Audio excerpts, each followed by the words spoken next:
جب ہم اللہ کے دین کا مطالعہ کرتے ہیں تو جو سب سے پہلی بات قرآن مجید میں سامنے آتی ہے وہ یہ ہے کہ اللہ تعالیٰ نے ارشاد فرمایا وما خلقت الجن والانس الا لیعبدون، کہ میں نے ان جنوں انس کو اس لیے بنایا ہے کہ یہ میری عبادت کرے۔ اسی بات کو دوسری جگہ سورہ نحل میں اللہ تعالیٰ نے بیان فرمایا وَلَقَدْ بَعَثْنَا فِي كُلِّ أُمَّةٍ رَسُولًا أَنِ اعْبُدُوا اللَّهَ وَاجْتَنِبُوا الطَّاغُوتَ، یعنی میں نے ہر امت میں ایک رسول بھیجا ہے۔ کیوں بھیجا ہے؟ اس لیے کہ تم طاغوت سے بچو اور اللہ کی عبادت کرو۔ آپ یہاں دیکھیے دو الفاظ استعمال ہوئے، ایک عبادت، ایک طاغوت۔ طاغوت کا کیا مطلب ہے؟ طاغوت کا مطلب ہے تمرد، سرکشی، بغاوت، کسی چیز کو اپنے اوپر تسلیم نہ کرنا، اور اس کے مقابل میں ہے عبادت۔ عبادت کا کیا مطلب ہے؟ جھکنا، خشوع۔ آپ دیکھیے جو لغت کے ماہرین ہیں عبادت کے لفظ کی جب تحلیل کرتے ہیں تو کیا لکھتے ہیں؟ اصل العبودیت الخضوع والتذلل، عبادت کی اصل کیا ہے؟ جھکنا، عاجزی اپنانا، پستی اپنانا۔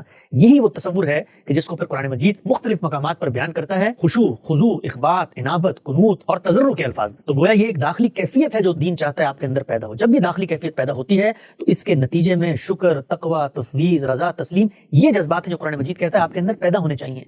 یہ وہ تصور ہے عبادت کا کہ جو آپ کے داخل سے پھوٹتا ہے۔ جب یہ آپ کے داخل سے پھوٹتا ہے تو یہ عبد اور معبود کے تعلق کے باطنی مظاہر ہیں، یہ آپ کے اندر سے اٹھنے ہیں۔ جب یہ آپ کے اندر سے اٹھیں گے تو آپ ہر وقت خدا کی آزمائش پر صبر کریں گے، آپ ہر وقت اس کی عنایتوں پر شکر کریں گے، آپ کے اندر اس کے ساتھ تعلق کا ایک بے انتہا محبت کا جذبہ اور اسی طریقے سے بے انتہا خوف کا جذبہ پیدا ہوگا کہ وہ خالق کائنات ہے، وہ پالنہار ہے، اس کے ہاتھ میں اگر عنان حکومت اور اقتدار ہے، اس کے ہاتھ میں اگر کائنات کا نظم و نسق ہے، اس کے ہاتھ میں اگر تدابیر امور ہے، وہی ہے جس نے خلق کیا ہے اور وہی ہے جو خلق کے بعد امر کی بھی حیثیت رکھتا ہے، تو پھر میں اس سے تعلق کا اظہار کروں۔ تو یہ عبادت کا باطن ہے۔